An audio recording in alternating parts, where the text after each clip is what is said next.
जय हिंद दोस्तों, मैं नवीन शर्मा आप सभी का स्वागत करता हूं। आशा करता हूं आप सब एकदम अच्छे हैं, एकदम बेहतरीन हैं। सारे प्यारे साथियों का एकदम से चरण स्पर्श करके हाथ मिला के गले मिल के स्वागत है और एक मुस्कुराहट के साथ में सारे लोग तैयार होके बैठ जाएंगे कि हम लोग आज अपनी क्लास को आगे बढ़ाने वाले हैं। आप सारे दोस्त जानते हैं, साथ ही इससे पहले जो हमारी क्लासेस हुई हैं जिसमें हमने क्लासिकल डांस को पढ़ा था, क्लासिकल डांस के जो डांसर्स है उस टॉपिक को हमने कंप्लीट किया था। तीसरा टॉपिक चल रहा था हमारा साइट्स का, जिसमें हम लोगों को पढ़ना था यूनेस्को साइट। ठीक है, आपका अगर मैं बात करूंगा आईसीएच, इंटेंजिबल कल्चरल हेरिटेज यानी कि अमूर्त सांस्कृतिक विरासत, और रामसर साइट, ये हमारे टॉपिक हैं जो अपकमिंग होंगे। अच्छा दोस्त, मैं आपसे पूछना चाहूँगा, रिवीजन आप सब लोगों का अच्छा है ना? उसके लिए मुझे कहने की ज़रूरत नहीं होनी चाहिए, नहीं तो आप फिर उन स्टूडेंट्स की तरह हो जाएंगे जो एग्ज़ाम हॉल के बाहर आके फिर कहते कि भैया किसी को पढ़ाया नहीं आ रहा है। तो या तो उन बच्चों में शामिल हो जाना या अपना सिलेक्शन आप लोग तय कर लेना। ठीक है, सभी तरह के स्टूडेंट्स होते हैं और वो जो अंतर आएगा, डिफरेंस आएगा, वो आएगा सिर्फ और सिर्फ रिविजन से। तो उम्मीद करूंगा आप अच्छा करते रहेंगे। तो कर चुके हैं पीछे सैटरडे संडे में, हर बार सैटरडे संडे वैकेंट मिलेगा आपको।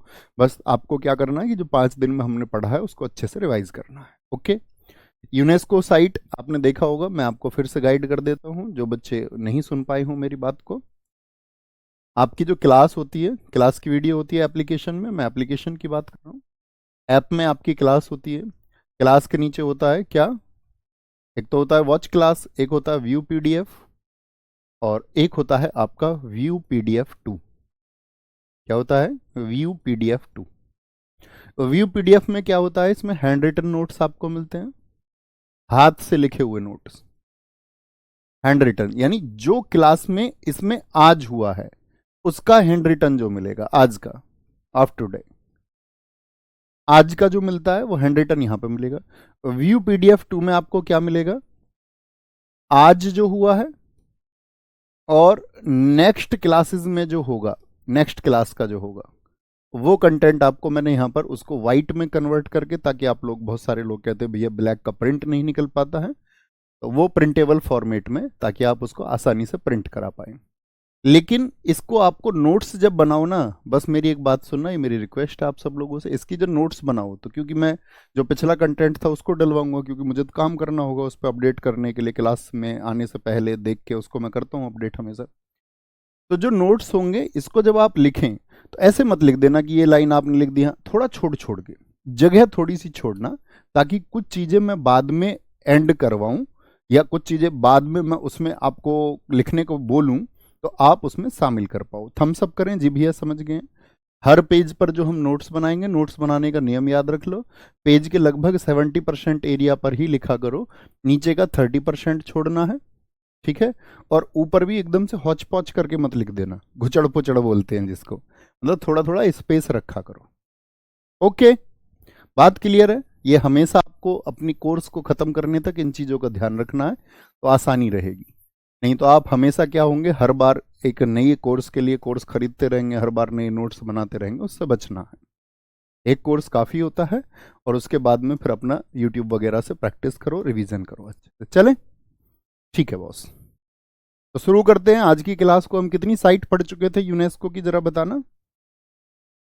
सांची के बौद्ध स्तूप हम पढ़ चुके थे, हुमायूं का मकबरा हम पढ़ चुके थे, कुतुब मीनार और उसके जो मॉन्यूमेंट्स है वो, रेलवे भी पढ़ चुके थे, माउंटेन रेलवे। यहां से शुरू होगी हमारी क्लास आज की, है ना?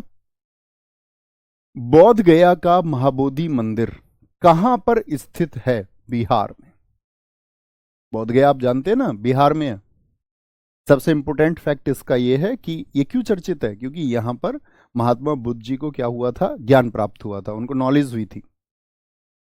नॉलेज का आपने पढ़ा होगा ना, 6 वर्षों तक उन्होंने तपस्या की। हिस्ट्री में आप पढ़ेंगे कि कैसे कठिन परिश्रम के दौरान, जब मैं बौद्ध धर्म को पढ़ाता मैं बताता था उन्होंने कैसी यातनाएं झेली, कठिन यातनाएं, क्या प्रोमिसेस थे उनके, कैसे निरंजना नदी में वो गिर गए थे, उसको पार करके फिर वो जो पीपल के वृक्ष के नीचे बैठे,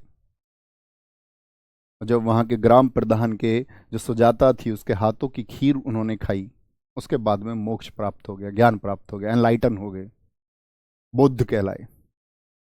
समझ रहे? सिद्धार्थ से बुद्ध की जो यात्रा है, इसके बीच में संघर्ष है। आपके जिम्मे वो संघर्ष है तो आप भी अपने सुप्रीम पर पहुंच जाओगे।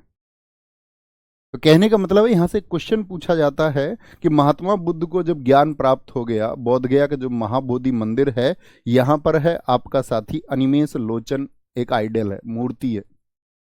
अनिमेष लोचन मूर्ति कहां पर है? अनिमेष लोचन मूर्ति।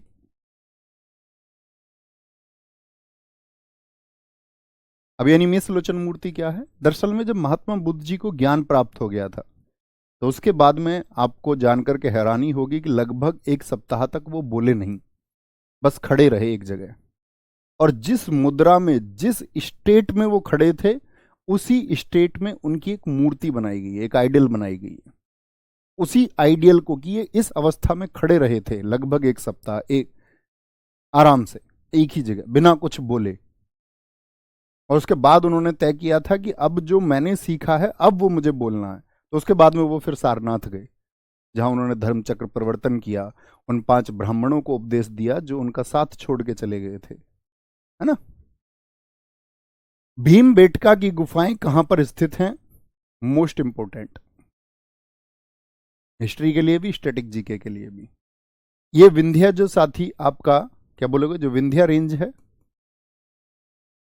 विंध्या रेंज, इंग्लिश वाले बच्चे अगर किसी वर्ड में दिक्कत हुआ करे तो मुझसे पूछ लिया करो। इसकी जो खोज की वो की वी.एस. वाकणकर ने, इनको बोलते श्री विष्णुधर वाकणकर, श्री विष्णुधर वामकड़। और ये आपका मध्य प्रदेश के साथ ही किस डिस्ट्रिक्ट में है, क्योंकि बहुत चर्चित है। जो डिस्ट्रिक्ट है इनका वो है आपका रायसेन, रायसेन जिले में ये स्थित है, बड़ी चर्चित है। कहते हैं आदि मानव जो था आपका, उसने इसको बनाया था। आदि मानव समझते हो? हाँ, आदि का मतलब होता है शुरुआत, शुरुआत वाला मानव, जो हमारे पूर्वज थे होमोसेपियंस के। कहते उन्होंने इन गुफाओं को बनाया और यहां पर पेंटिंग की। यहां पर 6 रॉक पेंटिंग्स हैं, सॉरी 6 बोला 600, जिसमें से अभी मतलब बहुत सारी तो मिट गई हैं, बेकार हो गई हैं, लेकिन 250 के आसपास अभी भी बची हुई हैं। तो वहां क्या, रॉक पेंटिंग्स मतलब गुफा जो है, उन गुफाओं के अंदर पेंटिंग्स हैं, गुफाओं के अंदर दीवारों पर चित्रकारी है, लाल हरे रंग की, पीले रंग की चित्रकारी है, रेड ग्रीन एंड येलो। कहते हैं भीम यहां पर आकर बैठता था, तो बोलते भीम के बैठने की जगह। कुछ लोगों ने बोला नहीं, भीम के बैठने की जगह नहीं है, ये भील जनजाति जो मध्य प्रदेश में रहती थी उसके बैठने का स्थल है। लेकिन भील शब्द को छिपाने के लिए भील बेटका होना चाहिए था, भील के बैठने की जगह उसको कर दिया गया भीम बेटका। ये इसका इतिहास है ना। बहुत thank you Resu Khan. Next, Chhatrapati Shivaji terminus Chhatrapati Shivaji Maharaj ji के लिए है, महाराष्ट्र में, 2004 में। वास्तुकार हैं इनके F.W. स्टीवंस। वास्तुकार का मतलब होता है साथी आर्किटेक्ट। जैसे घर का नक्शा भी बनवाते हैं ना बहुत सी जगह, तो वो कौन बनाता है?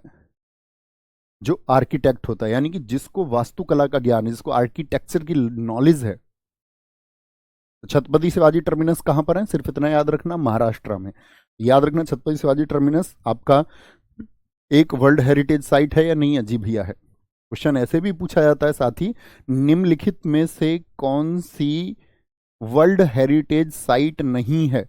अब आपने वर्ल्ड हेरिटेज साइट 43 के नाम पढ़े नहीं कभी, तो कैसे बताओगे कौन सी नहीं है? तो सबकी एक इमेज कम से कम होनी चाहिए। अच्छा, छत्रपति शिवाजी टर्मिनस भी भैया ने बताए थे, नहीं तो फिर फाइंड आउट ही नहीं कर पाओगे। पूछेगा ना which of the following is not a world heritage site, तो आपको जो पता होगा, मान के चलो एक ऑप्शन दे दे लाल किला, आप कहोगे हाँ भैया है।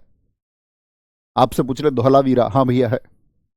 आपसे पूछ ले चंपानेर पावागढ़, हाँ भैया है। आपसे पूछ ले चार मीनार, क्या वर्ल्ड हेरिटेज साइट है? आप जब पढ़ लोगे तब जानोगे ना, चार मीनार नहीं है भैया, चार मीनार नहीं है। चंपानेर उद्यान जो साथी पावागढ़ का पुरातत्व का मतलब होता है पुरानी चीजें जहां से मिली हों, आर्कियोलॉजी में आर्कियोलॉजिस्ट इसको ढूंढते हैं, ठीक है, आर्कियोलॉजिस्ट बहुत इंपॉर्टेंट है। चंपानेर पावागढ़, इसकी जगह कहां पर है? गुजरात में है, 2004 के लिस्टेड है। लाल किला दिल्ली की, अभी मैंने एक इमारत और बताई थी, जरा नाम लिखो बड़े ध्यान से। दिल्ली में और क्या बताया था? 1993 में क्या लिस्टेड हुआ था? तो दिल्ली में भैया आपका क्या था? दिल्ली में कुतुब मीनार और उसके परिसर। कुतुब मीनार का परिसर का मतलब कुतुब मीनार के आसपास की चीजें, जैसे चंद्रगुप्त द्वितीय का उसमें मेहरौली, आपका मेहरौली में उन्होंने क्या बनाया था, आपका एक स्तंभ लेख है जो लोह स्तंभ है, आयरन पिलर एडिक्ट, जिसमें आज तक जंग नहीं लगा। लोह स्तंभ कहाँ पर, वो कुतुब मीनार परिसर में ही है। बलबन का मकबरा कहाँ पर है, इतिहास में आप पढ़ोगे, वो भी कुतुब मीनार परिसर में। पूरा परिसर को, है ना, पूरा एरिया। शाहजहां द्वारा इसको निर्मित किया गया लाल किला को। याद रख लेना, लाल किले का जो कार्य शुरू हुआ था बनने का, वो 1638 में शुरू हुआ था और 1648 में ये पूरा हो गया। ये कार्य की इसका टाइम है। कभी भी पूछे ये बनकर कब तैयार हुआ था, तो 1648 में ये कंप्लीट हो गया था, कंप्लीट। Okay boss. शाहजहां द्वारा निर्मित है, यमुना नदी के किनारे, क्योंकि यहां दिल्ली में कौन सी नदी बहती है, यमुना नदी, आगरा तक बहती हुई जाती है। ताजमहल भी किसके किनारे, यमुना के किनारे है। जैसे आपके बहुत चर्चित शहर है, आगरा हो गया, इटावा हो गया, दिल्ली हो गई, ग्रेटर नोएडा, नोएडा हो गए, ये किस नदी के किनारे हैं, तो आप कहेंगे भैया ये सब हमारे यमुना के किनारे हैं। ओके। कितने रुपए के नोट पर है लाल किला, 500 रुपए के नोट पर। रेड बलुआ स्टोन का बना हुआ है, लाल बलुआ पत्थर का। किसका बना हुआ है, लाल बलुआ पत्थर का। पूछे मुगलों का घर किस किले को कहा जाता है, ये होम ऑफ मुगल्स था।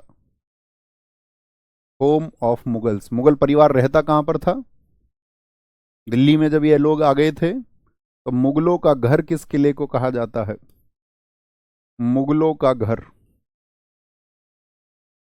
इसी घर में रहने लगे थे बाद में। आपको पता है, मैं आपसे क्वेश्चन पूछूं, एक अंतिम मुगल बादशाह कौन था। तो जब 1857 की क्रांति हुई, आप इतिहास पढ़ेंगे तो आप एक राजा का नाम पढ़ेंगे, 1837 से 57 तक अंतिम मुगल सम्राट बहादुर शाह जफर द्वितीय था। तो बहादुर शाह जफर से ईस्ट इंडिया कंपनी ने क्या कहा था, ओ भैया ये किला तुम्हारे डैडी का नहीं है, इस किले को खाली कर दो।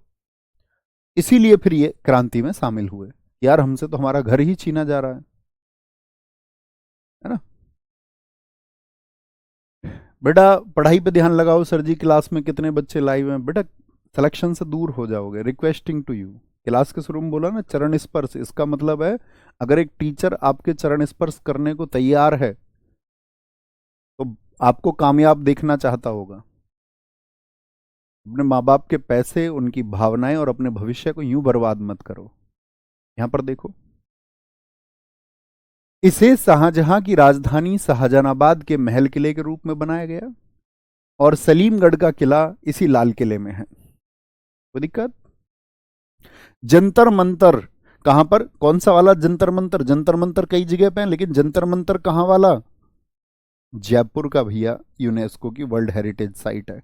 मैं आपसे पूछूं जंतर मंतर कितनी जगह पर है, तो जयपुर वाला जो जंतर मंतर है, ये याद रख लेना, जयपुर वाला जो जंतर मंतर है ये 1734 में बना था, 1734 में बना। ठीक है। और कौन वो व्यक्ति थे, आप बोलेंगे सवाई जय सिंह सेकंड थे जी, सवाई उपाधि है वहां, जय सिंह द्वितीय, सवाई जय सिंह सेकंड। बड़ी रुचि थी इनकी मैथ्स में, एस्ट्रोनॉमी में। आज आप देखोगे उज्जैन में जाके, महाकालेश्वर में, वहां पे क्या टाइम कैलकुलेशन होती थी वहां से पहले, क्योंकि भारत के आप जानते हो ना प्रधान मध्याह्न रेखा, या मैं आपसे बोलूँ उसको भी छोड़िए, आपने इंडियन स्टैंडर्ड टाइम को सुना होगा, आईएसटी, कितने स्टेट से गुजरती है वो, 5 स्टेट से गुजरती है भैया। यूपी एमपी गुजरती है ना, यूपी से, एमपी से, उड़ीसा से, छत्तीसगढ़ से, आंध्र प्रदेश से, 5 स्टेट से गुजरती है इंडियन स्टैंडर्ड टाइम लाइन, जो आईएसटी लाइन। तो एमपी में जो जगह है वो क्या है आपका, उज्जैन। तो इनकी बड़ी रुचि थी मैथ्स में, एस्ट्रोनॉमी में, तो इन्होंने रिसर्च करवाई खगोल में। एस्ट्रोनॉमी को लेकर के सबसे ज्यादा रिसर्च किसी राजा की है तो वो इनकी है, और खुद उसमें इंडल्ज रहते थे, ऐसे नहीं साइंटिस्ट लगा दिए, खुद प्रयोग करते थे वहां। एक डेलीगेशन भेजा इन्होंने यहां से यूरोप, कि वो जो कॉपरनिकस कहता है ना, कॉपरनिकस समझ रहे हैं, जिसने ग्रहों की गति के नियम दिए, फिजिक्स वाले बच्चे पढ़ते होंगे, टी स्क्वायर समानुपाती आर क्यूब, ग्रहों का जो परिक्रमण काल का वर्ग है उन ग्रहों की त्रिज्या के किसके, घन के समानुपाती होता है। कभी पढ़ा या नहीं पढ़ा, या ज्योग्राफी में पढ़ा होगा, ग्रहों की गति के नियम पढ़ते होंगे जब। तो कहने की बात ये, इन्होंने डेलीगेशन भेजा था, तो सोचो कितनी रुचि इनकी रही होगी। जी भैया बहुत रुचि थी। तो इन्होंने 5 जगह पूछा जाता, जंतर मंतर कितनी जगह है? 5 जगह है। एक तो जयपुर हो गया। सबसे पहला जंतर मंतर कौन सा है? छोटे से में नोट करना। सबसे पहला जो जंतर मंतर इन्होंने बनाया, जंतर मंतर समझ गए क्या है? एस्ट्रोनॉमी लैब्स थी, खगोल वेधशाला थी। खगोल वेधशाला हिंदी में लिख लो, ये खगोल वेधशाला थी। किससे संबंध था इनका? खगोल से, एस्ट्रोनॉमी से, ज्योतिष से, समय की गणना से, इस सब से इनका संबंध था। सबसे पहला जो जंतर मंतर है, फर्स्ट जंतर मंतर, वो बना था 1724 में। और कहां पर बनाया था इन्होंने सबसे पहले? नई दिल्ली। आप कभी जाएंगे, कनॉट प्लेस के पास में है, नई दिल्ली में। 1724 हो गया सबसे पहला। अच्छा भैया बाकी सब कहां पर है? एक जयपुर में हो गया, बाकी 3 भी नोट कर लेना कहां कहां पर है। मथुरा, उज्जैन जो एमपी में जिक्र कर रहा था, वाराणसी, वाराणसी में भी जंतर मंतर है, जंतर मंतर है।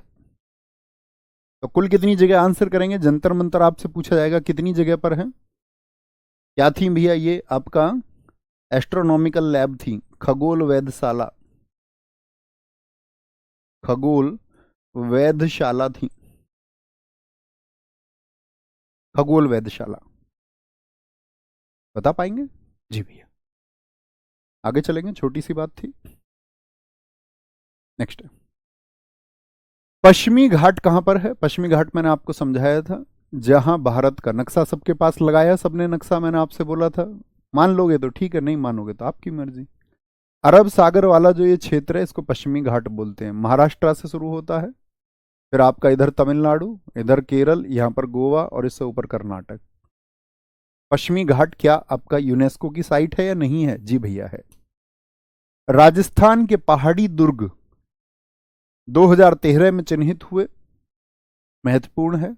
मैं आपसे पूछूंगा, राजस्थान के कितने पहाड़ी किले थे? पहाड़ी का मतलब जो आपका हिल एरिया में बने हुए हैं, हिल्स पे जो फोर्ट थे। वे फोर्ट पहले हिल्स पे बनाते थे, या तो या नदियों के बीच में बनाते थे, क्योंकि आक्रमण होते थे ना, अटैक होते थे। अटैक से सिक्योरिटी कैसे होगी? या तो ऊंचे पर हो, या फिर उसके इधर उधर पानी वानी हो, क्योंकि पहले तो सबके पास बोट्स वगैरह ये सब नहीं थी ज्यादा। तो जो फोर्ट थे वो ऐसी जगह बनाए जाते थे जो सिक्योर्ड हो, है ना। तो राजस्थान के पहाड़ी दुर्ग कितने हैं? 6 हैं। एक आमेर फोर्ट है, एक गागरोन फोर्ट है, एक जैसलमेर फोर्ट है। जैसलमेर, जैसलमेर को नीचे भी लिखना, या जिसने लाइन से नोट्स बनाए हो तो वो लिखना। नोट्स किस किसने बनाए थे? थम्स अप करें पहले ही, जो मैंने भेजे थे कि भैया पहले ही बना लेना आराम से, फिर क्लास में बस फोकस करना सीखने पर। जैसलमेर को हम बोलते हैं golden fort. Golden fort, golden fort का मतलब स्वर्ण किला।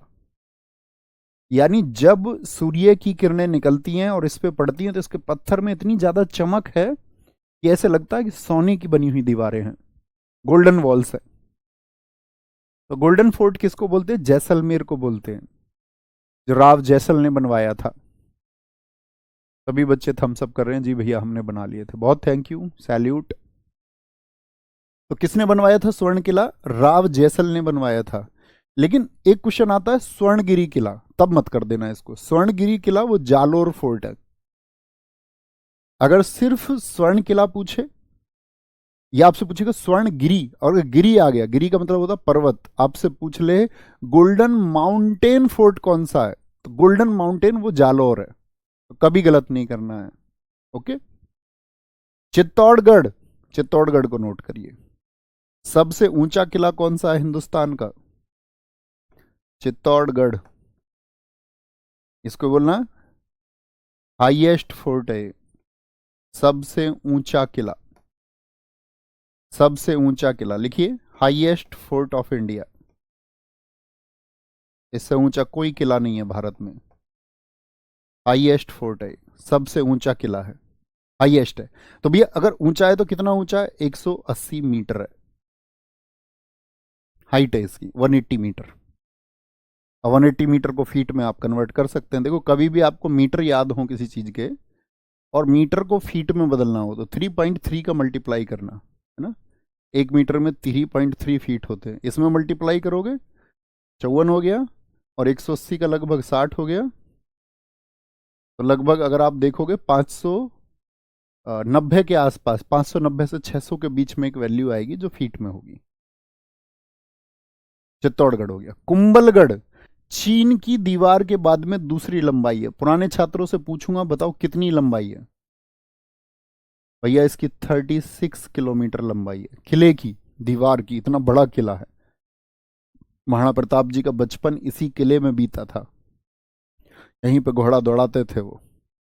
बड़ी दीवार, अच्छी दीवार है उसके ऊपर। सबसे लंबी दीवार किस किले की है? वो कुंभलगढ़ फोर्ट की है। Okay boss. रणथंबोर छठा किला है। तो 3 फैक्ट आपको पता होनी चाहिए, जैसलमेर के बारे में, चित्तौड़गढ़ के बारे में, और कुंभलगढ़ सबसे लंबी दीवार। ग्रेट हिमालयन नेशनल पार्क कहां पर है? वो हिमाचल प्रदेश में, हिमालय और हिमाचल। ठीक है, सबसे इंपॉर्टेंट बात है क्योंकि नेशनल पार्क बहुत कम है। जो आपका, जैसे मैंने बताया था, एक कौन सा था आपका, एक सींग वाले गैंडे के लिए नाम बताइए, क्या वो नेशनल पार्क है? जी भैया, काजीरंगा था। तो वो नेशनल पार्क कब बना था, ये भी बड़ी बात हो जाती है। ग्रेट हिमालयन को याद रख लेना। इसको जो नेशनल पार्क बनाया गया, नेशनल पार्क ये कब डिक्लेयर हुआ था? इसको नेशनल पार्क डिक्लेयर किया गया था आपका, नेशनल पार्क कब घोषित हुआ था, वर्ष पूछ ले तो आप कहना 1999 में। अब चूंकि ये एक नेशनल पार्क भी है और वर्ल्ड हेरिटेज साइट में भी है, तो इसको वर्ल्ड हेरिटेज साइट में भेजने की वजह थी कस्तूरी मृग। यहाँ पर पाए जाते हैं दुनिया में बहुत कम पाए जाने वाले कस्तूरी मृग, मस्क डियर, जिनके अंदर कस्तूरी होता है, मस्क डियर बोलते हैं। भारत सरकार ने चलाया ना कस्तूरी मृग संरक्षण, इसको बचाने के लिए एक प्रोग्राम। एक जो ब्राउन बियर है, ठीक है, भालू, कैसा भालू? ब्राउन, ब्राउन कलर का भूरा भालू कहां पे पाया जाता है? यहीं पे। ओके। अब देखो कस्तूरी मृग नाम आया, इससे जीवन में सीखने लायक एक बात है। कस्तूरी मृग आपने कभी सुना है? आप जो छोटे थे तो हमने एक कहानी सुनी होगी कि भैया जो मृग होता है, डियर होता है, हिरण होता है, उसको एक अजीब सी खुशबू आती रहती है, और उस खुशबू के चक्कर में वो पूरे जंगल में भागता है। लेकिन खुशबू होती कहाँ है दरअसल में, उसका ओरिजिन कहाँ से होता है? वो जो फ्रेग्रेंस उसको आती है, वो खुशबू किसकी वजह से है? तो आप कहेंगे भैया वो उसके अंदर ही मौजूद होती है, उसके खुद की बॉडी में होती है, और उसके लिए वो भागा फिरता है। यही इंसान है, भटकता फिरता है। अगर इंसान में ठहराव आ जाए और वो इतना सभ्य और समझदार हो जाए, वो ये समझ ले कि चीजें मुझसे होके ही गुजरेंगी, मेरे बिना कुछ भी नहीं है, इतना विश्वास उसको खुद पे हो जाए, औरों के चक्कर में ना भटकता हुआ घूमे, तो चीजें आसान हो जाएं। उसी के अंदर होती है, उसकी नाभि होती है, नाभि समझते हो ना, ये पेट का हिस्सा जो हमारा भी है, नाभि में होती है, जहां तीर मारा गया था इसको, रावण को। रानी की वाव, इसका स्ट्रक्चर देखिए, इसको बोलते हैं उल्टे मंदिर की तरह है। ये भैया उल्टे मंदिर की तरह इसको क्यों कहते हैं? दरअसल में इसका तुम स्ट्रक्चर देखोगे ना, पिलर्स कैसे होते हैं मंदिरों के, आप कहोगे भैया पिलर्स नीचे से चौड़े होते हैं और ऊपर से कम होते हैं पिलर्स, लेकिन इसके पिलर्स क्या है, वो उल्टे हैं। ऊपर से तो मजबूत है और नीचे की तरफ क्या है, कमजोर है, और ऊपर से ज्यादा चौड़े हैं, ऊपर से चौड़े हैं और नीचे से कमजोर है।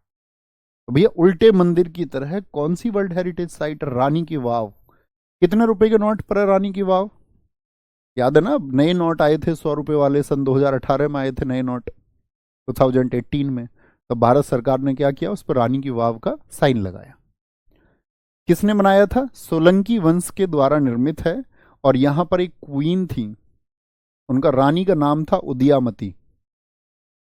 उदयामती, क्या नाम था, किस रानी ने बनवाया था? उदयामती ने। और किन के लिए बनवाया था? याद रख लेना, अपने पति भीमदेव के लिए। वो सोलंकी वंश के एक शासक थे, अपने पति भीमदेव के लिए। ठीक है, उनके हस्बैंड का नाम है, क्या बोलेंगे? अपने पति भीमदेव के लिए, भीमदेव फर्स्ट, भीमदेव के लिए उन्होंने इसको बनवाया था, फॉर हिज हस्बैंड।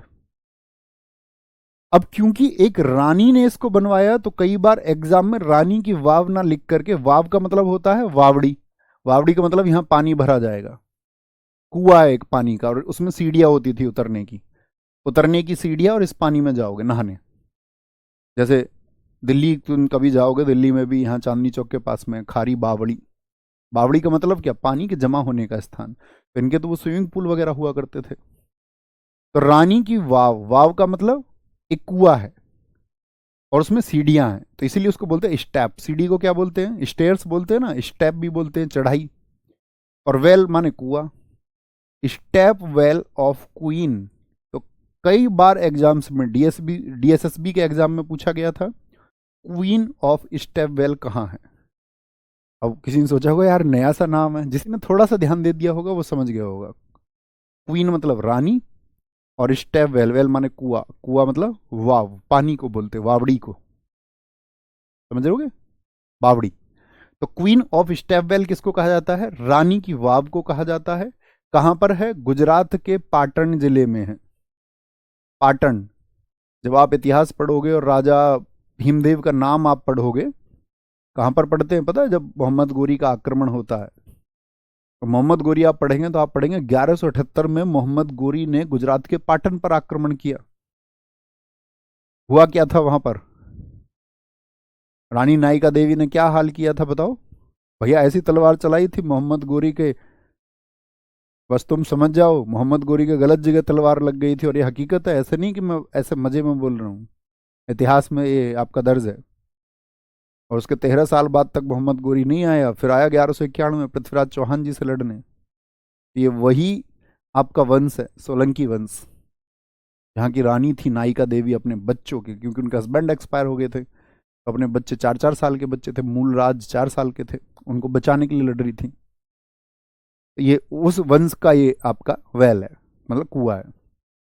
किस रिवर के किनारे, सरस्वती नदी के किनारे है, ठीक है। 100 रुपए के नोट पर है ये। इसको मारू गुर्जरा स्टाइल में बनाया गया मंदिर, मतलब नीचे की तरफ पिलर कमजोर, इसी स्टाइल को बोलते हैं मारू गुर्जरा स्टाइल में। और कौन से भगवान जी के लिए, भगवान विष्णु के लिए, फॉर गॉड विष्णु, भगवान विष्णु जी के लिए है। कभी भी पूछे किसको समर्पित है ये, तो यहां पर बहुत चित्र मिलते हैं उनके, भगवान विष्णु जी के लिए। बहुत बढ़िया, बहुत शानदार। भैया सोमनाथ को लूटा, अरे भैया तुम यार पढ़ो पहले, कुछ भी ना लिखो। सोमनाथ वो मोहम्मद महमूद गजनवी है, मैं गौरी की बात कर रहा हूँ, पागल इंसान, तेरा मोटा दिमाग है भाई। आगे आएंगे। नालंदा विश्वविद्यालय बिहार में है। गुरुजी मुझको पढ़ते पढ़ते नींद आने लगती है, इसको ब्लॉक कर दो, इसको पक्का कर दो। एक दिन समझा ली, जो एक बार में नहीं समझेगा उसको कहते हैं ना, लातों के भूत बातों से नहीं मानते, तुमको जबरन पढ़ाएंगे। ये आज के बाद सिर्फ पढ़ना चाहिए, लिख ना पाए कुछ भी। अब मान जाओ यार, मत फायदा उठाओ मेरा तुम इस नेचर का। नालंदा विश्वविद्यालय कहां पर है दोस्त, बिहार में। 2016 याद है ना नालंदा, बताओ फटाफट से क्वेश्चन, नालंदा को किसने नष्ट किया था, बख्तियार खिलजी। क्यों नष्ट कर दिया था जी बख्तियार खिलजी ने, बख्तियार खिलजी को जब बीमारी हो गई तो बख्तियार खिलजी ने क्या बोला, मैं जो है आपका, जो मेरे हकीम कहेंगे सिर्फ वो पालन करूंगा। अब नीम हकीमों ने उसका बहुत इलाज किया, कुछ सफलता ना मिली, मरता क्या ना करता, मरने का समय आ गया था। बख्तियार खिलजी मोहम्मद गोरी का सेनापति था, जिसको वो बंगाल और बिहार वाला क्षेत्र दे के गया था गिफ्ट में मोहम्मद गोरी वापस लौटते समय। तो उस समय नालंदा के एक प्रोफेसर थे सीलभद्र, राहुल भद्र के नाम से जिनको जानते थे। एक सीलभद्र उपाधि भी है सीलभद्र। एक सीलभद्र तब भी है जब हेनस्वांग नालंदा में पढ़ने आया था हर्षवर्धन के समय, वो आचार्य सीलभद्र थे, नवे आचार्य थे वो। तो उनको बुलाया गया, उसने बोला जी मैं आपकी कोई दवाई नहीं खा सकता। क्या कहा था उन्होंने, उन्होंने उसको एक कुरान गिफ्ट की थी। कुरान जो इस्लाम धर्म की पवित्र पुस्तक है,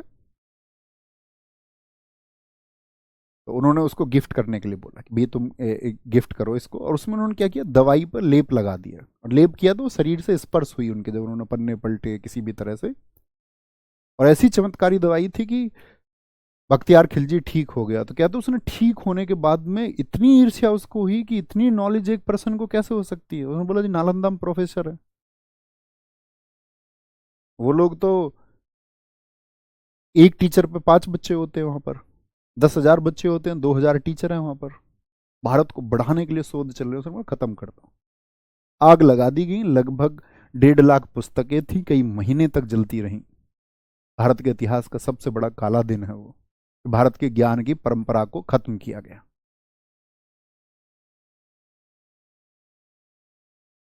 समझ रहे?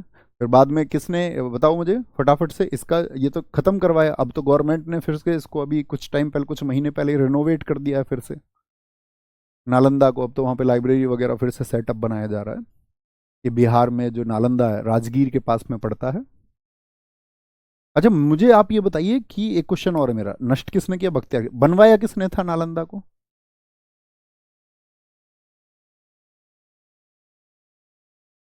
ठीक है। बोलेंगे भाई, सबके सपने हैं ना आपके। आप में से ऐसा तो नहीं है कोई बेवजह आया हो। मेरी रिक्वेस्ट आप सबसे, मैं बार बार रिक्वेस्ट करता रहूंगा आप सब लोगों से कि खुद को भटकने मत देना। जब पढ़ने आओ तो पढ़ें। सारे बच्चे आंसर कर रहे हैं रिलेटेड, कोई एक आध बच्चे को छोड़ के वही रह जाएगा। बहुत बढ़िया जी, बहुत बढ़िया भैया। कुमार गुप्त ने बनवाया था उसको, कुमार गुप्त ने, बहुत बढ़िया। कंचनजंगा राष्ट्रीय उद्यान कहां पर है? कंचनजंगा देखो एकमात्र मिक्स्ड है। कितनी थी टोटल साइट? 43। उसमें से मिक्स्ड कितनी बताई थी? क्या बोलेंगे? मिक्स्ड कितनी बताई थी मैंने आपको? सिर्फ एक। अच्छा नेचुरल साइट कितनी बताई थी मैंने? आप बताएं फटाफट से। ली कार्बूजिए ने एक बिल्डिंग बनाई चंडीगढ़, इसको चुना गया है उसकी स्टाइल की वजह से, उसके आर्किटेक्चर की वजह से। ठीक है, आगे आएंगे। अहमदाबाद के ऐतिहासिक शहर कहां पर हैं? गुजरात में। अब दरअसल में जयपुर भी एक वर्ल्ड हेरिटेज साइट है। तो कई बार हम गलती क्या कर देते हैं, पूछता ऑप्शन में देता है वो, हमेशा कहता है यूनेस्को में लिस्ट पहला शहर कौन सा है। अभी तक आपने किसी शहर का नाम पढ़ा था? हम लिस्ट को पढ़ते आ रहे हैं धीरे धीरे। आप कहोगे नहीं भैया, भाई कोई ना कोई किसी ना किसी शहर में तो होगा, लेकिन शहर का नाम आपने पढ़ा किसी का? वर्ल्ड हेरिटेज नहीं। तो पहला शहर कौन सा है यूनेस्को का? पहला भारतीय शहर, first Indian city, first Indian city कौन सा है? वो अहमदाबाद है, गुजरात में। कब? 2017। इंपोर्टेंट है, साबरमती रिवर के किनारे है और इसको सुल्तान अहमद शाह ने अपने नाम से बनवाया था। मुंबई के साथी जो बिल्डिंग्स हैं, विक्टोरियन और डेको एनसेबल, 2018। 2018। दूसरा शहर कौन सा है मैं आपसे पूछूं? Very good, very good sir. UP constable का बैच लेके आ जाओ। अब तुम क्यों पागल रहते हो इतना है? मैं आपसे अगर प्रॉमिस करूं, कंप्यूटर छोड़ के आप किसी भी बैच को, इस बैच को आप पूरा कर लेंगे, आप दिल्ली पुलिस के लिए एलिजिबल है। ये मेरा प्रॉमिस है आपसे। बार बार खरीदने की जरूरत नहीं है उसको अलग से। वो उन बच्चों के लिए होता है जो नए आते हैं। हमारी तो मजबूरी है ना कोर्स लाने की, क्योंकि हमारे पास तो डिमांड होती है। क्योंकि हमेशा एक नया बच्चा आता है चैनल पे, हमेशा एक बड़ी संख्या में बच्चे आते हैं। आप अच्छे बच्चे बनिए। बहुत बढ़िया, बहुत बढ़िया जी, बहुत बढ़िया भैया। दूसरा शहर मुंबई है। नहीं, अभी नाम मैंने लिया था तभी ध्यान नहीं दिया। गुलाबी शहर जयपुर, पिंक सिटी, ये साथी आपका सेकंड सिटी है, सेकंड इंडियन सिटी है। क्या बोलोगे? सेकंड इंडियन सिटी, दूसरा भारतीय शहर है। सवाई जयसिंह द्वितीय ने 1727 में शहर की स्थापना की थी। अभी मैंने आपको बताया था कि इन्होंने जंतर मंतर कब बनवाया था दिल्ली में, ईयर बताओ फटाफट से। 1727। अब इसको भैया पिंक सिटी क्यों बोलते हैं जयपुर को? क्योंकि यहां पर क्या है, एक पार्टिकुलर एरिया, पूरा जयपुर गुलाबी नहीं है, पूरा जयपुर पिंक नहीं है, बस एक पार्टिकुलर एरिया है कि उसमें जो है पिंक पुताई होगी, गवर्नमेंट उसको करवाएगी और आपको फ्री पुताई मिलेगी, मार्केट एरिया जो है उनका। तो वहां पे गाइड से मैं पूछ रहा था इस बात को। मैंने कहा क्या अगर हम जो गुलाबी पुताई है इसके अलावा कुछ और नहीं करवा सकते? उसने बताया नहीं करवा सकते हो कुछ और भी। लेकिन एक तो ये कल्चर से रिलेटेड हो गया, तो लोग कल्चर के खिलाफ नहीं जाते कि यार सब जब इसको पहचान इस बात से मिल रही है पूरी दुनिया में तो हम इसको क्यों बिगाड़ें। दूसरी चीज, अगर आप कोई अलग कलर का पेंट कराओगे तो आपको 1 लाख रुपए चार्ज देना पड़ेगा। आदमी सोचे फ्री में पुताई मिल रही है, अलग भी हो, लोगों के लिए क्वेश्चन मार्क भी बनो, 1 लाख रुपए भी दो। तो वो पार्टिकुलर एरिया, ऐसे भारत में पुताई कई जगह पे है, पेंटिंग जो वॉल समझ रहे हो ना, पेंट्स होते हैं। जैसे व्हाइट सिटी उदयपुर में कैसी पुताई मिलेगी? व्हाइट मिलेगी। गोल्डन सिटी, गोल्डन पुताई कहाँ पर मिलती है? जैसलमेर में। ब्लू ये साथी आपका जोधपुर है। जैसे रेड सिटी भी है वहां पर, बीकानेर आदि को बोलते हैं, है ना? ऐसे बोलेंगे भैया 1724 में, 1724 में, 1724 में, 1724 में नई दिल्ली में बना था जंतर मंतर। हाँ 1724 में, और 10 साल बाद 1734 में। रामाप्पा टेम्पल तेलंगाना में 2021 में कौन सी साइट है? इनको बड़े ध्यान से पढ़ना, फिर से बता देता हूँ। 39, 40, 41, 42 और 43 जो साइट है इनको बहुत अच्छे से पढ़ लेना, क्योंकि रिसेंट में सबसे ज्यादा क्वेश्चन इनसे ही बनते हैं। रामाप्पा टेम्पल, सबसे बड़ी बात है कि इस मंदिर को बनाने वाले आदमी का नाम रामाप्पा है, और ये भारत का अकेला ऐसा मंदिर है जिसका नाम उसके बनाने वाले के नाम पर है, जिसने इसको क्रिएट किया है, जो यहां पर शिल्पकार थे, जो क्राफ्ट्समैन थे यहां पर, उनके नाम पर है। बड़ी बात या नहीं है जी भैया? रामाप्पा मंदिर किसने बनाया था? काकतीय वंश के द्वारा इसको बनाया गया था। अब काकतीय वंश में दरअसल में जो राजा थे उनका नाम था गणपति देव, और उनके एक सेनापति थे। राजा गणपति देव के सेनापति तो समझते होगे ना, आर्मी कमांडर, सेनापति, उनका नाम था सेनापति का क्या? रेचारला। रेचारला, रेचारला रुद्रदेव भगवान शिव जी को बड़ा मानते थे, इसीलिए उनके लिए टेम्पल बनवाया। बनवाया किससे? रेचारला रुद्रादेव ने। रामाप्पा से बनवाया भैया, रामाप्पा से। तो कहां पर है? तेलंगाना में है। काकतीय वंश ने इसको बनाया, भगवान शिव को समर्पित है। और भगवान शिव का रूप यहाँ पर जो है वो इनके रूप है रुद्रेश्वर। गुस्से वाले हैं ना, भगवान शिव जी तीसरी आंख खोल देते हैं जब उनको क्रोध आता है, तो थर्ड आई, तीसरी आंख, प्रतीक है, वो एक सिंबल है। तो क्या बोलेंगे? भगवान रुद्रेश्वर को ये समर्पित है। और याद रख लेना, रामाप्पा मंदिर की यात्रा पर कौन सा इटालियन यात्री आया था? इसकी यात्रा जो की थी वो की थी मार्को पोलो ने।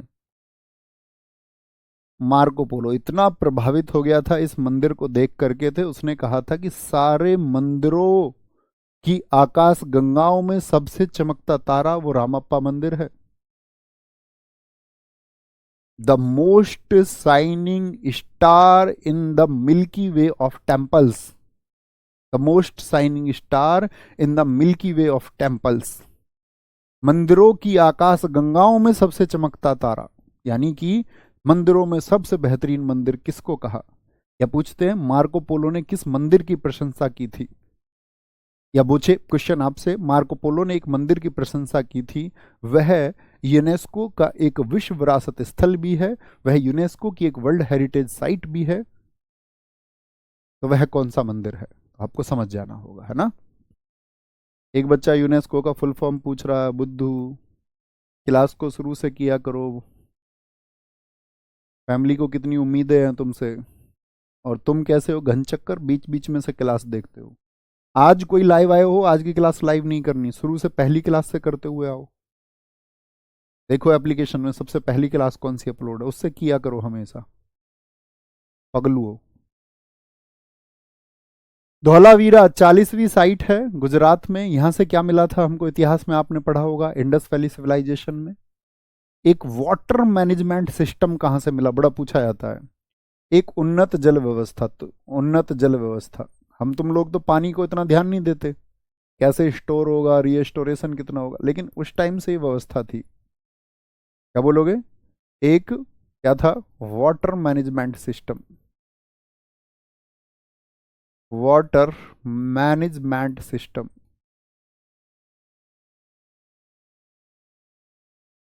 Water management system, Gujarat. 1968 में धौलावीरा साइट को यहां पर जेपी जोशी थे, उन्होंने खोजा और धौलावीरा का नाम गुजरात के कच्छ जिले के गांव पर रखा गया है। एक गांव का नाम है धौलावीरा। तो कहां पर है धौलावीरा? गुजरात में। आप जानते होंगे मोहनजोदड़ो पढ़ा है कभी? नहीं, हिस्ट्री में आप पढ़ोगे, नहीं पढ़ा है तो मोहनजोदड़ो, जिसको मृतकों का टीला हम कहते हैं। गणेरी वाला मोहनजोदड़ो याद है ना, जहां से हमको ग्रेट बाथ मिला था, वृहत स्नानागार, ग्रेट गिरेनरी, महान अन्नागार, जो कि इंडस वैली सिविलाइजेशन सिंधु घाटी सभ्यता की सबसे बड़ी इमारत भी है। ब्रॉन्ज डांसिंग गर्ल, जिसने एक हाथ में चूड़ियां पहन रखी थी, कांसे की नर्तकी। गणेरी वाला, गनवेरी वाला बोलते हैं, गणेरी वाला भी। हड़प्पा, राखी गढ़ी के बाद में यह इंडस वैली सिविलाइजेशन का 5वीं बड़ी साइट है। तो मैं आपसे पूछूं, यूनेस्को में दर्ज धौलावीरा, यूनेस्को में दर्ज धौलावीरा आपका इंडस वैली सिविलाइजेशन की सिंधु घाटी सभ्यता का कौन सा बड़ा स्थल है? अब मोहनजोदड़ो तो पाकिस्तान में है, गणेरी वाला पाकिस्तान में है, हड़प्पा और राखी गढ़ी के बाद ये सिंधु घाटी का। यहां पर राखी गढ़ी बस पहले आएगा, क्योंकि सबसे बड़ा हड़प्पा कहां पर है आपका? रावी नदी किनारे, पाकिस्तान में ही बोल सकते हो। तो अगर प्योर इंडियन साइट में बोलूं तो राखी गढ़ी है। सिंधु घाटी सभ्यता का भारत का सबसे बड़ा स्थल कौन सा? राखी गढ़ी। वो तीनों पाकिस्तान के हो गए। और आपका फिर इंडियन धौलावीरा कौन सी हो गई? तो दूसरी हो गई। राखी गढ़ी ये सबसे बड़ा है हरियाणा का। तो धौलावीरा इंडियंस में कौन से नंबर की साइट हो गई सिंधु घाटी सभ्यता की? बताइए भैया, दूसरा स्थल हो गया। ओवरऑल बात करें तो 5वां है। ठीक है, अरे कुछ बोल भी दिया करो, आया मजा।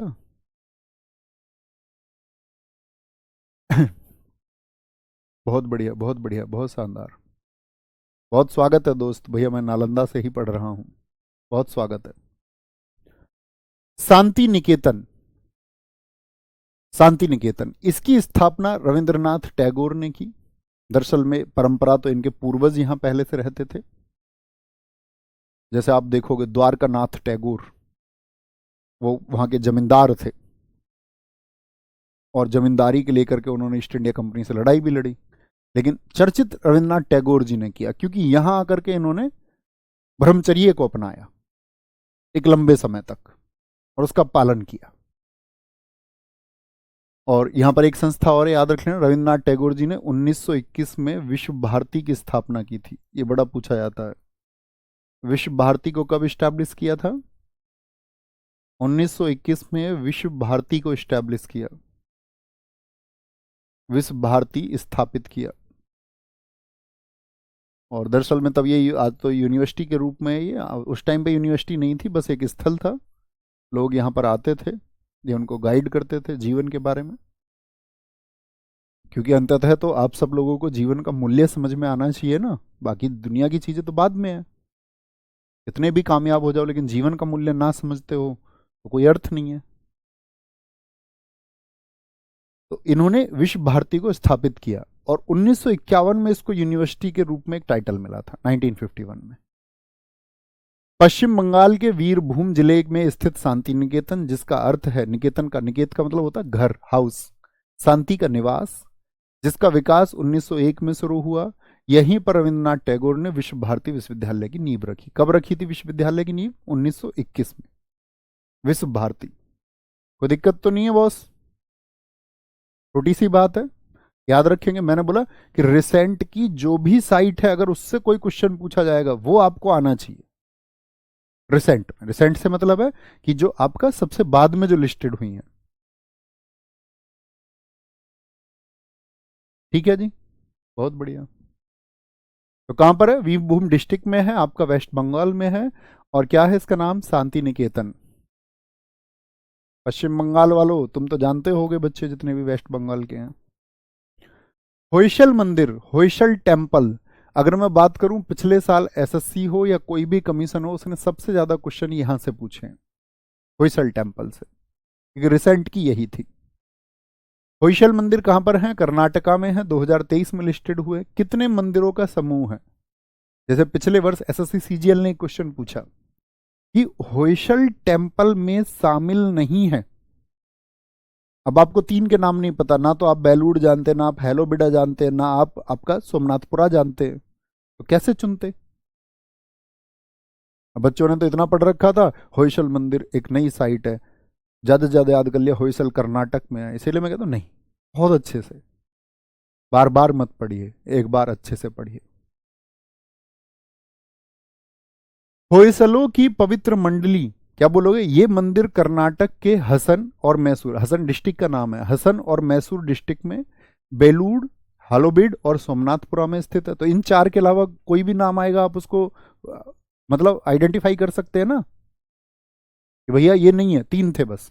चौथा कुछ भी नाम दे दे, या तीन नाम अलग से दे दे, इनमें से कोई एक दे बस, और पूछे कौन सा होयसल मंदिर में शामिल है, तो आपको पता है तीनों। मंदिरों जिन्हें अक्सर पत्थर में उकेरी गई कविता के रूप में वर्णित किया जाता है, यानी इसके जो पत्थर हैं उन पर पोयम्स लिखी हुई हैं। होयसल टेम्पल्स पे क्या लिखी हुई हैं? पोयम लिखी हुई हैं। यहां पर तीन टेम्पल हैं साथी आपका, एक तो चन्ना केशव टेम्पल, दूसरा आपका होयसलेश्वर टेम्पल, और तीसरा टेम्पल है केशव टेम्पल। तो तीनों के तीनों टेम्पल, पहले तो स्टेट बताओ कहां पर है भैया? कर्नाटक में होंगे। ये किन के लिए? भगवान विष्णु के लिए। कौन से भगवान जी के लिए? भगवान विष्णु के लिए। होयसल की बात करें, ये भगवान शिव जी के लिए, और केशव टेम्पल जो है साथी वो भी भगवान विष्णु के लिए। तो दो भगवान विष्णु जी के लिए और एक भगवान शिव के लिए। ये कहां पर पड़ेगा? आपका बेलूड़ में, ठीक है, जो हसन डिस्ट्रिक्ट में पड़ता है। ये हालोबिड में है आपका, जो हसन डिस्ट्रिक्ट में पड़ता है। और केशव टेम्पल जो है ये सोमनाथपुरा डिस्ट्रिक्ट में है, जो सॉरी सोमनाथपुरा में स्थित है, जो कि मैसूर डिस्ट्रिक्ट में है। किसमें? मैसूर डिस्ट्रिक्ट में। तो तीनों मंदिरों की स्थिति आपको पता होनी चाहिए। बहुत बढ़िया, उमेंद्र सिंह जी बहुत अच्छा लिखा है साथी, बहुत शानदार, बहुत शानदार। कोई दिक्कत? बहुत बढ़िया। एक बच्चे ने देखो कितना अच्छा लिखा है, बोलो भैया मैंने इसको बेहोश से याद रख रखा है। बेहोश, बे फॉर बेलूर, है से हॉलीवुड, और से सोमनाथपुरा। बहुत अच्छा याद किया आपने, जैसे भी कर पाए, कमाल। एक बार थम्स अप करके बताओ, एक दो बच्चे का कमेंट आ रहा है कि भैया वीडियो रुक के चल रहा है, क्या ऐसा कोई परेशानी आ रही है आप सब लोगों को? भैया क्लास बस प्लीज 50 मिनट की ही लेना। हाँ मैंने बोला ना आपसे 50 मिनट की ही लेंगे, ठीक है। आप चीज़ों के लिए प्रॉमिस हमेशा रखना कि भैया आप जो पढ़ाएंगे वो हम रिवाइज करके रखेंगे, करते रहेंगे, मतलब एक ही बार में ऐसा नहीं है आपने एक बार रिवीजन कर लिया तो सारी चीज़ें तैयार होगी, बार बार करते रहना जब जब आपको समय लगे, है ना। मोईदाम्स, क्या बोलोगे? मोईदाम्स, ये बनी है भैया 43वीं साइट। तो अब जो आने वाले टाइम है उनमें ये क्वेश्चन सबसे ज़्यादा पूछा जाने वाला रहेगा। जैसे टीचर नहीं बोल देते, वेरी वेरी इंपॉर्टेंट है ये। मोईदाम्स, ये चराईदेव डिस्ट्रिक्ट में है, कहां पर? अहोम राजवंश असम में। इसके बारे में पढ़िए। यह नॉर्थ ईस्ट इंडिया का पहला महत्वपूर्ण ऐतिहासिक और सांस्कृतिक स्थल है, यानी पूर्वोत्तर भारत का ये आपका क्या है? ऐतिहासिक पहला है। क्योंकि अभी आपने पढ़ा था कंचनजंगा सिक्किम, तो वो तो सेवन सिस्टर्स में आता नहीं सिक्किम। नहीं सर कोई भी दिक्कत नहीं है क्लास में, बेटा शायद किसी किसी के फोन में नेटवर्क की वजह से हो रही होगी फिर। ठीक है बॉस, ठीक है, बस रुक जाओ शांत। तुम एकदम से इतने कमेंट कर देते हो, दिखता ही नहीं है कुछ, इतनी तेज तुम लिखते हो। इतनी तेज तेज। यहाँ हो। चराईदेव मोईदाम्स को असम का पिरामिड भी कहा जाता है। कहां पर है? चराईदेव डिस्ट्रिक्ट में है मोईदाम्स। असम के पिरामिड किनको बोलते हैं? मोईदाम्स को। यह मध्यकालीन अहोम साम्राज्य की पहली राजधानी थी, वहां पर जो अहोम डायनेस्टी थी उसकी फर्स्ट कैपिटल थी यही मोईदाम्स। यह अहोम शाही परिवार के सदस्यों के नस्वर, नस्वर मतलब जब आपके शरीर में जान नहीं बचती, क्या नहीं बचती? जान नहीं बचती। भाई अभी हम सब क्या हैं? आप कहोगे भैया अभी तो हमारे अंदर एक चेतना है, अभी तो हम चेतन अवस्था में, हमारी बॉडी अभी एक्टिव है। लेकिन जब एक तो होती है चीजें, आपका क्या बोलोगे? नाशवान, जिनका नाश हो जाता है, नश्वर, अब कुछ बचा नहीं है। नश्वर मतलब जब शरीर खत्म हो चुका है, बॉडी खत्म हो चुकी है, अब उसके अंदर क्या है? आपका सॉल नहीं है, आत्मा नहीं है, आत्मा जा चुकी है, रक्त परिसंचरण खत्म हो चुका, ब्लड का बहना अब रुक चुका है, ठीक है। Neuron system deactivate. तो इन टीलों में मृतकों को उनके शाही परिधानों, मतलब कि उनकी जो ड्रेस होती थी, उनके जो वेपन्स होते थे, हथियारों, और उनके जो साथी अपनी चीजें होती थी, कुछ भी लगेज हो, उनकी बिलोंगिंग्स हो, मतलब उनसे रिलेटेड चीज जो थी, जैसे आपका भी कुछ होता है ना जीवन में। अब तो लोगों के पास बहुत कुछ होता है, ये तो राजा लोग थे, इनके पास भी बहुत कुछ होता होगा, लेकिन इनकी कुछ प्रिय चीजें होती होंगी। जैसे राजा के पास ऐसे थोड़ी राजा के हाथी को दफना देंगे उसके साथ, नहीं, उसकी तलवार है, उसकी ढाल है जिसको लेकर चलना पसंद करता हो, कोई बर्तन होगा जो उसको पसंद होगा, रानी हुई, रानी के पास कोई ऐसा गिफ्ट होगा जो राजा ने दिया होगा जिससे वो बहुत प्रेम करती हो।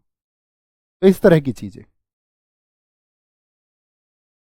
चराईदेव मोइदम्स ताहई अहोम जनजातियों के राजाओं का कब्र स्थल है। ये लाइन बहुत इंपॉर्टेंट है। क्या है ये? आप बोलोगे Charaideo moidams the burial place. Burial place मतलब जहां पर इनको दफन किया जाता था, कब्र स्थल है। द किंग्स ऑफ द ताई अहोम ट्राइब्स। तो कौन सी ट्राइब है यहां पर? ताई अहोम। तो पूछ ले अहोम राजवंश की कौन सी आपका ट्राइब थी, तो आप बोलेंगे ताई ट्राइब थी, ताई। कोई दिक्कत? जो कल का हमारा लेक्चर होगा वो होगा यूनेस्को की जो अमूर्त सांस्कृतिक विरासत है, कल का, टुमारो। यानी कि आपका अमूर्त सांस्कृतिक विरासत मतलब इंटेंजिबल, इंटेंजिबल कल्चरल हेरिटेज। कितनी बताई थी मैंने संख्या में, जरा बताना। अगर जो नोट्स आपको पहुंच चुके हैं कल वाली क्लास में देख सकते हो आप, जो फ्राइडे को क्लास हुई थी उसमें नोट्स हैं इसके। फ्राइडे वाली क्लास में सारे नोट्स हैं, ये सब कुछ जो हम कल पढ़ेंगे उसके भी नोट्स हैं। बस अच्छे से गैप बना बना के नोट्स क्लास में ध्यान रखोगे, मैं ये कहता हूँ कि 90% चीज़ें हो जाएंगी, उसके बाद में ज़रूरत नहीं पड़ेगी, है ना? ठीक है, बहुत बढ़िया अनिकेत जी। भाई मुझे भी बहुत इश्क है तुमसे, लेकिन पता कैसे चले इश्क सच में है या नहीं है? मैं तो ये मानूंगा अगर तुम्हें मुझसे सच में इश्क है तो सिलेक्शन कन्वर्ट करोगे, सफल होके दिखाओगे, बोलोगे भैया मैंने बोला था मुझे तुमसे इश्क है और तुमने बोला था कि बदले में सक्सेस चाहिए, ये लो, तब मानेंगे, नहीं तो मानेंगे ही नहीं। सब 15 लिख रहे हैं, कुछ दोस्त लिख रहे हैं 85 हैं, कुछ दोस्त लिख रहे हैं 14 हैं। अभी आप अपडेट नहीं है 14 और 85 वालों। 85 तो रामसर साइट है, रामसर साइट देख लेना, वो पुरानी पीडीएफ एक अपलोड हुई थी ना, उसको मैंने अपडेट करके अभी लिख दिया, क्लास में भी अपडेट कराएंगे। ठीक है, मिलते हैं आपका कल। थैंक यू, नमस्ते, जय हिंद, जय भारत, प्रणाम।